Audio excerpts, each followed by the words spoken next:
O Internacional treinou nessa segunda-feira com portões abertos no começo e o técnico Eduardo Cudê dividiu o elenco do Internacional em dois grupos. Uma parte treinou em separado e a outra treinou com um treinador argentino. No vídeo de hoje eu quero te explicar essa situação e sobre uma primeira tendência de escalação que deve ir a campo contra o Atlético Paranaense.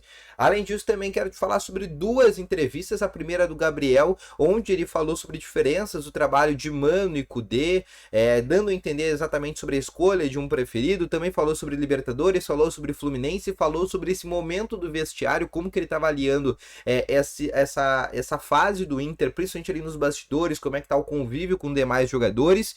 E também quero te falar sobre o Alexandre Alemão, que deu uma entrevista muito emocionante, agora ele vestindo a camisa do Real Oviedo da Espanha, mas falou sobre um bastidor do Internacional que realmente foi de impactante. Então, só antes de começar esse vídeo, roda a vinheta.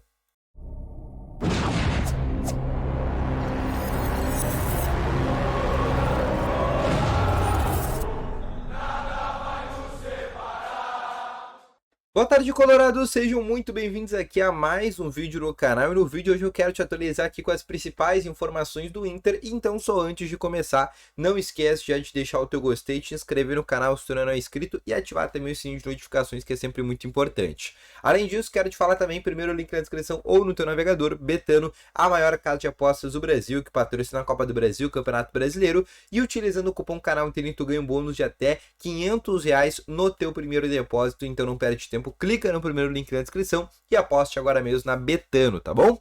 Vamos começar então aqui com as principais informações do Inter. Eu quero começar realmente aqui falando com vocês sobre o treino que aconteceu nessa segunda-feira no CT Parque Gigante, um treino que foi aberto no começo, ali nos primeiros 15, 20 minutos para a imprensa, e dentro dessa atividade a gente conseguiu perceber algumas coisas. Primeiro, a presença de todos os jogadores, com exceção do Pedro Henrique, foi a primeira coisa que a gente conseguiu diagnosticar. Segundo, Rômulo, nesse momento, na verdade, o Johnny e o Vitão, totalmente recuperados das suas respectivas lesões, treinaram de maneira normal, realmente vão ser relacionados contra a equipe do Atlético Paranaense, tá bom? Qual que é a tendência, tá, para o jogo contra a equipe do Atlético Paranaense? Realmente um time titular. Sim, o Cudê vai colocar uma equipe titular a campo com os principais jogadores. Óbvio que tem alguns desfalques, como eu te falei, o Vitão e o Johnny, por estarem voltando de lesão, por mais que eles estejam entre os relacionados, a tendência é que eles iniciem no banco de reservas. Então, o Hugo Malo deve continuar ali na zaga ao lado do Mercado. E aí existe uma dúvida ali entre Rômulo ou até mesmo o Gabriel ali no setor de primeiro volante. Uma situação legal, tá? O Cudê ele separou a atividade em dois grupos, tá? Teve uma parte ali onde ainda estava aberto para a imprensa e ele dividiu ali o grupo de jogadores completo do Inter em duas partes. Uma parte tinha jogadores, por exemplo, como o Malo, o Mercado, o Vitão, o René, o Johnny, Maurício, o Alan Patrick, o Wanderson e o Valência. E o outro lado, né, o outro grupo, os demais jogadores. Tu percebeu que esse primeiro grupo era só os jogadores titulares. No outro grupo estava o Bustos, que é um jogador titular, mas continha também todos os outros jogadores reservas, não relacionados e por assim só. Por que aconteceu essa situação, tá? Obviamente, como todo mundo sabe, o CT Parque Gigante tem dois gramados. Um grupo foi para um lado do gramado e o outro ficou no outro campo. Depois o treino foi fechado, a gente não sabe o que aconteceu, mas o Cudê juntou os dois grupos e ali começou a montar a escalação que deve ir a campo contra o Atlético Paranaense. A situação mais diferente, né? Obviamente foi o Bustos treinando separado e esse grupo de titulares que tinha o Valência também treinando separado, ao contrário do que vinha acontecendo nos últimos dias, tá bom? Falando sobre a tendência, deve ter o Rocher no gol, isso é óbvio, Bustos na direita, Malo, Mercado na lateral esquerda do René. Aí essa dúvida no primeiro volante, né? Gabriel ou Romulo, a tendência para Gabriel, Arangues, Wanderson, Maurício, na frente Alan Patrick e Ener Valência. Essa deve ser a escalação, tá bom? Dalbert, tá? Treinou de maneira normal, vai ser relacionado e a tendência até que possa fazer sua estreia contra o Atlético Paranaense no segundo tempo, entrando no lugar do René, tá bom? Outra informação que eu quero trazer é sobre uma entrevista que o Gabriel concedeu para o Globoesporte.com e ele falou sobre algumas coisas importantes, né? Ele falou primeiramente sobre esse momento do Internacional na Libertadores. Ele disse que a cada momento que o Inter vem classificando, passando de fase, o grupo vem criando uma casca.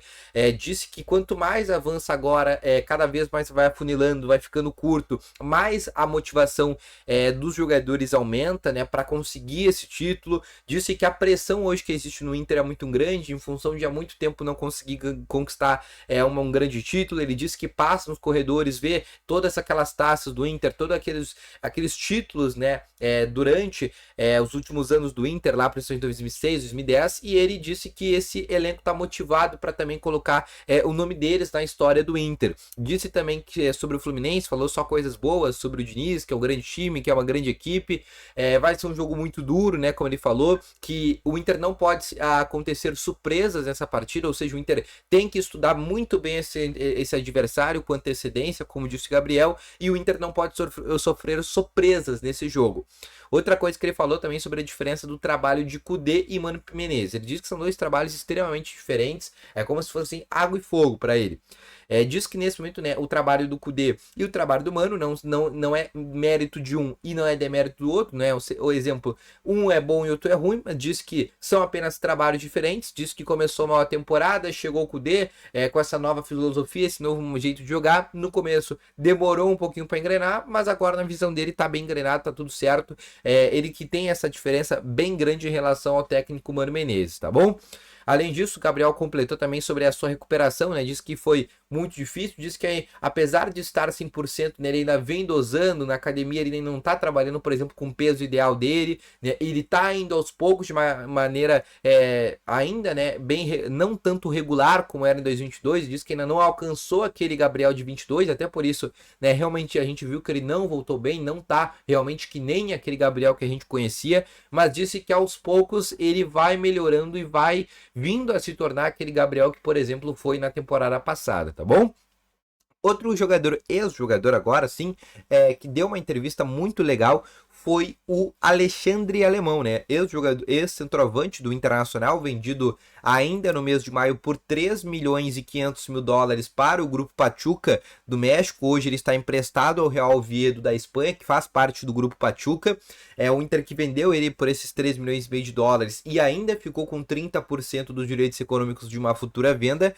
E o Alemão, ele deu uma entrevista para o canal ali da Jovem Pan, e ali ele falou sobre uma situação muito legal, uma situação até emocionante, que foi sobre o primeiro gol dele com o Internacional, né, que foi aquele gol contra o Fortaleza, na despedida do D'Alessandro. Ele disse que depois que ele fez o gol, ele correu para a torcida, tomou um cartão amarelo, não sabia nem por que estava tomando cartão amarelo, aí depois descobriu que não podia comemorar na torcida, porque podia vir a acontecer ferimentos, podia dar algum problema, algum transtorno, e disse que ali foi um dos momentos mais felizes que ele teve no Internacional, né, ele que realmente se identificou torcedor do Inter, todo mundo sabia que ele era um torcedor identificado, deixou essa possibilidade de uma possível volta no futuro. Obviamente o Inter acabou de vender um jogador, por mais que ele viesse a ser criticado ali por uma parte da torcida, foi um jogador que foi importante para o Inter nessa Libertadores, fez o gol que garantiu a vitória do Inter contra a equipe do Metropolitanos da Venezuela. Sem aquela vitória, o Inter ia ter se complicado um pouco no grupo, não ia ter conseguido passar em primeiro, ia ter que passar em segundo, por exemplo, ia ter que inverter o lado agora da chave, né? O Inter estaria no lado do Palmeiras, caso ainda tivesse na Libertadores.